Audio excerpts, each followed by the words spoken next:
Queridos amigos da Rádio Fraternidade, sejam todos Rádio Fraternidade, a emissora do bem na internet. O Espiritismo nos solicita uma espécie permanente de caridade, a caridade da sua própria divulgação. Emmanuel. A Justiça Divina segundo o Espiritismo, comemorando os 150 anos do livro O Céu e o Inferno. 24 horas ligadas em você, com uma programação diversificada. No estado de Pernambuco. Ele é médico psiquiatra, músico erudito, escritor e trabalhador do Núcleo Espírita Investigadores da Luz, em Recife, com palestras realizadas em vários estados brasileiros. Trocando em miúdos, esse seu tribunal seria um julgamento feito por quem, que é o tema da sua palestra? Primeiramente, é um prazer estar aqui falando na Rádio Web Fraternidade. A proposta de Allan Kardec, no Céu e o Inferno, é nos mostrar que, na verdade, não existe uma punição nem um privilégio nas leis de Deus. Que, na realidade, a lei de Deus, como muito bem propõe a doutrina espírita, na questão 621 de O Livro dos Espíritos, está inscrita dentro da consciência do ser. Como consequência, o tribunal somos nós mesmos. Somos nós quem nos liberamos ou somos nós quem nos aprisionamos de acordo com os nossos acertos, de acordo com os nossos erros, de acordo com as nossas qualidades, com as nossas imperfeições, e a partir daí vamos traçando a nossa rota evolutiva. Correto. Você é autor do livro A Sabedoria de Sócrates e o Cristianismo Redivivo. Em seu livro, você faz uma profunda análise comparativa entre a filosofia socrática e os ensinamentos das codificações espíritas. Poderia nos explicar, sinteticamente, quais as comparações são essas? Pois é, esse livro citado foi o primeiro livro de 2 que eu lancei, fazendo uma comparação sobre a filosofia socrática, o Evangelho de Jesus e a codificação espírita. Esse citado foi editado pela IDE de São Paulo, e teve um outro chamado Os Últimos Dias do Sábio, que foi editado pela Federação Espírita do Rio Grande do Sul, que também traz um complemento das considerações. Esse especificamente analisa o diálogo de Platão chamado Fedro, e o livro Os Últimos Dias do Sábio analisa 3 diálogos que correspondem ao final da vida de Sócrates, que é o Apologia, o Críton e o Fedro. Basicamente, a gente vai tentar comparar pontos da doutrina, como, por exemplo, a reencarnação, a imortalidade da alma, como a questão que ele fala, por exemplo, da inspiração divina. Sócrates falava que tinha um daimon que o inspirava. E o daimon não era naquele momento, não era uma concepção do demônio como temos na visão atual. Daimon era o sinônimo de espírito. E ele dizia então que um espírito o inspirava nas suas colocações, nas suas reflexões. Então nós passamos a fazer uma análise a partir desses pontos, baseado nos diálogos de Platão, inspirados inclusive na introdução do Evangelho segundo o Espiritismo, em que Allan Kardec coloca, naquele momento, que Platão e Sócrates seriam precursores do cristianismo e também precursores do espiritismo. Essa passagem especificamente do Evangelho sempre me chamou muita atenção, e lembro-me quando eu tinha uns 13 anos, se não me engano, que li a primeira vez o livro completo. Essa passagem me chamou a atenção e eu fiquei com vontade de desenvolver os temas que vieram à tona depois, com um pouco mais de maturidade biológica, inclusive. Você começou a escrever muito cedo? Muito cedo, exatamente. Comecei com artigos espíritas, mas para um jornal de circulação leiga, o Jornal do Comércio, lá em Pernambuco, que não é um jornal espírita, é um jornal local, estadual, que tem uma coluna chamada Religiões, e lá nessa coluna tem textos católicos, textos evangélicos e textos espíritas. Eu comecei a escrever e daí o pessoal gostou, eu fui escrevendo, e a partir daí, enfim, nasceu a veia de escrever, A veia de escrever. Então, nesse livro basicamente são as ideias, mas também outro ponto interessante é que muitos pontos da vida de Sócrates se assemelham com a vida de Jesus, como aliás o próprio Emmanuel, em A Caminho da Luz, já pondera. Por exemplo, Sócrates não escreveu nada, vivia uma vida muito simples, foi julgado e condenado de forma injusta. A condenação foi muito parecida, de perverter os costumes, enfim. Então tem algumas semelhanças que a gente também traça alguns paralelos. Certo. Augusto Cury, que é cientista, psiquiatra e escritor, em sua série de 5 livros, Análise da Inteligência do Cristo, ele cria um paralelo de análise dos ensinamentos de Jesus com os dramas atuais da humanidade. Ele afirma também que a psiquiatria perde muito em não ter estudado há mais tempo a vida do Cristo. Você concorda com ele? Os ensinamentos de Jesus poderiam contribuir no tratamento das doenças emocionais e psicossomáticas na atualidade? O Evangelho de Jesus, sendo uma boa nova, ou seja, uma boa notícia atemporal, ele se aplica em todos os tempos. E na atualidade, no momento da pós-modernidade, em que vivemos vários conflitos emocionais, vários conflitos de natureza psicológica, sem sombra de dúvidas, a possibilidade de entendermos o Evangelho de Jesus numa perspectiva de aplicação em nossas vidas, e não só nos nossos templos, mas em nossas vidas, traz sim benefícios surpreendentes. Isso não quer dizer que as considerações científicas, os estudos científicos fiquem de lado. Isso não quer dizer que as considerações de outros teóricos, como por exemplo Viktor Frankl, com a análise existencial, outros teóricos da terapia cognitiva comportamental, não devam ser estudados, mas sem sombra de dúvida, aqueles que somos espíritas e aqueles que somos religiosos como um todo, podemos beber muito da fonte do Evangelho. Um exemplo prático e muito atual é a mensagem contra a ansiedade, em que ele fala em que a cada dia baixa o seu mal, né? Não vos inquieteis com o dia de amanhã, porque a cada dia baixa o seu mal.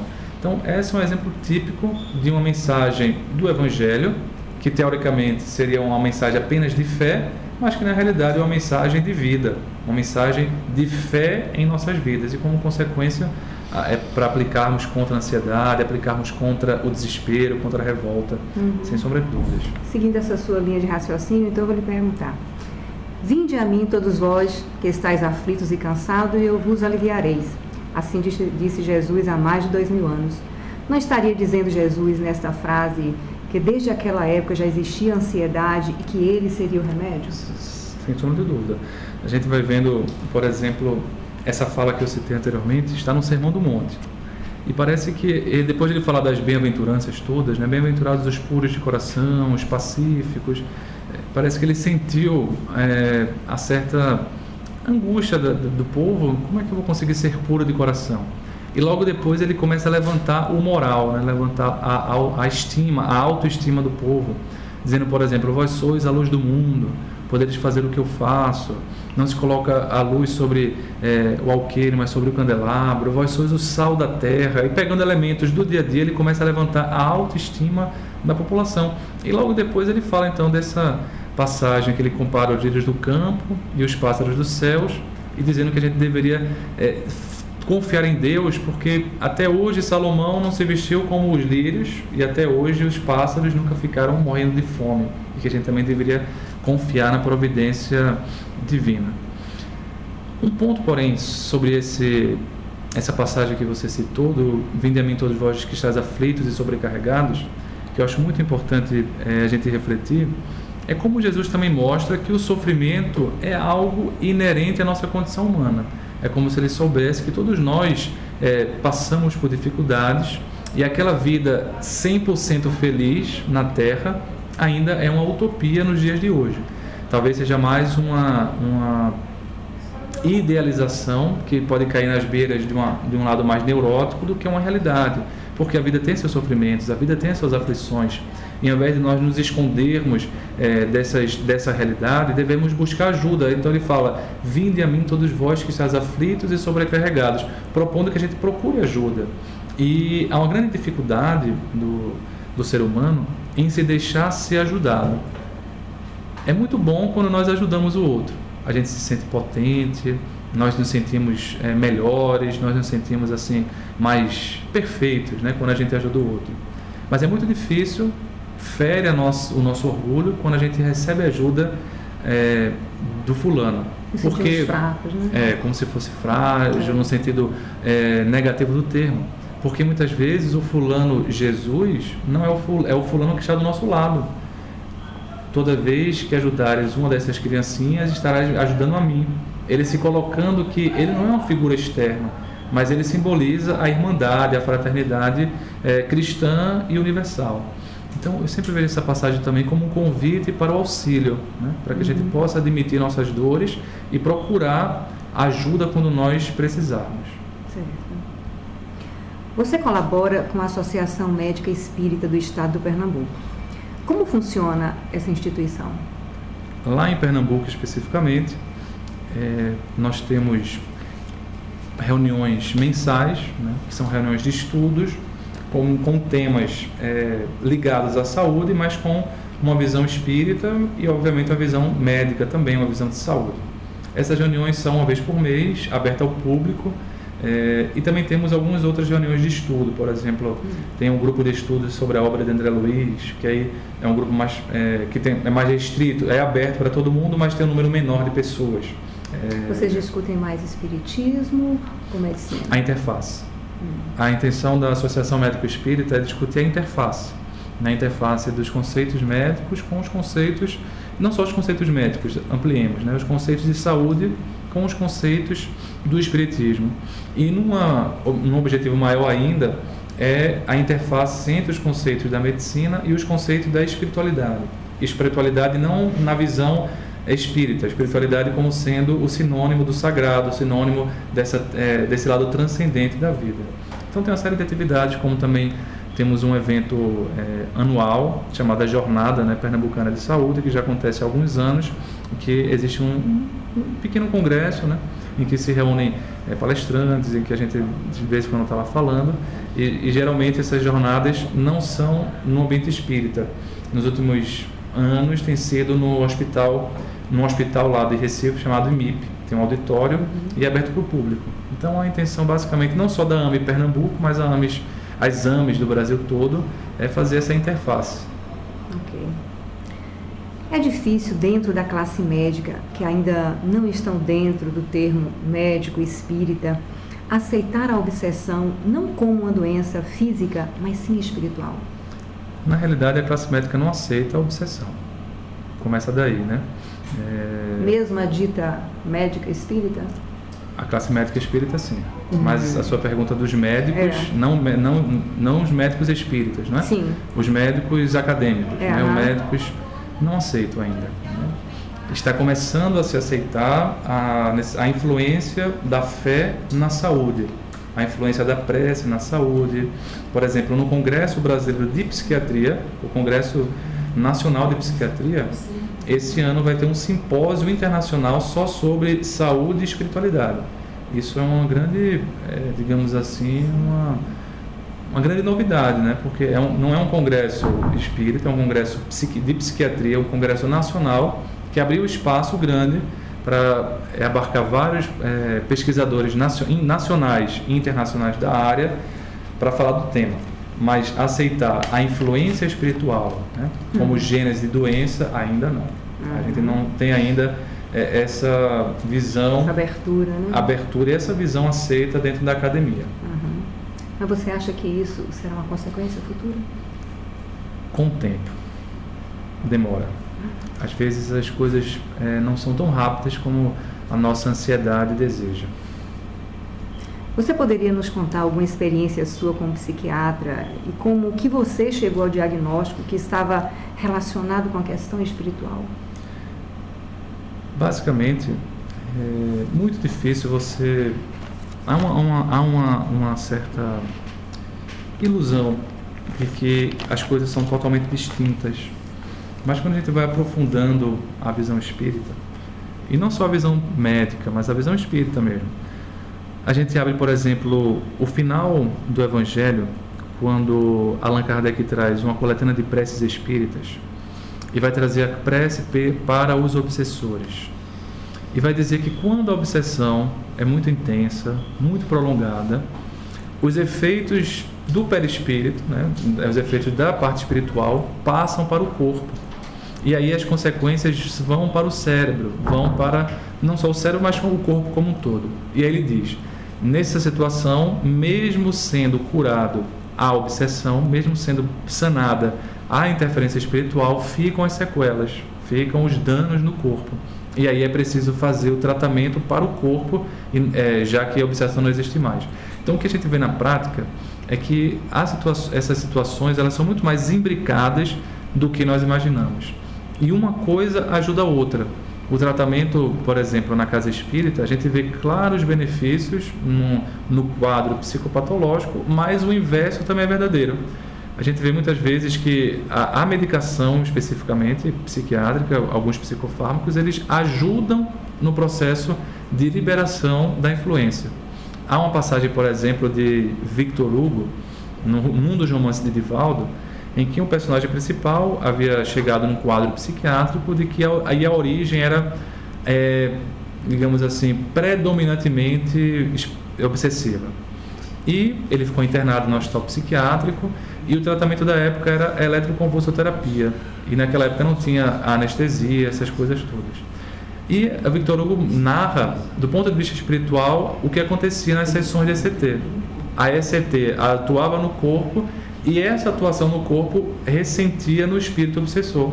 E aí os benfeitores conseguiam desmagnetizar, afastar um pouco mais. E é isso que a gente vê nas reuniões de desobsessão. Em várias reuniões de desobsessão na casa espírita, eu, como coordenador da reunião, tive a oportunidade de escutar dos espíritos obsessores dizendo que não estavam conseguindo atuar em determinada situação, em determinado paciente, porque a medicação tinha sido feita, eles tinham perdido um pouco o controle.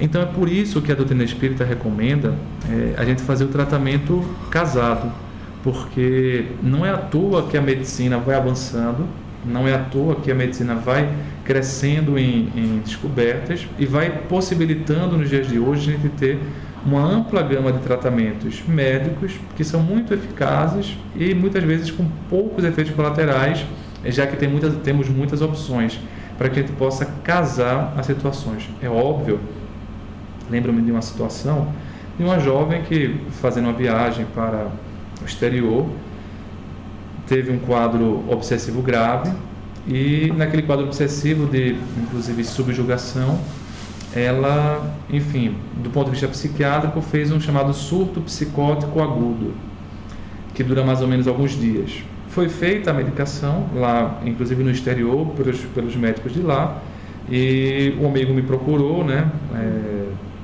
do ponto de vista espírita, para a gente fazer ajuda na parte espiritual na casa espírita. E os espíritos obsessores diziam isso, que não estavam conseguindo atuar como atuaram no início, porque tinham feito um tratamento e tudo mais. Pois bem, nós acompanhamos o caso, ajudamos na parte espiritual, na casa espírita.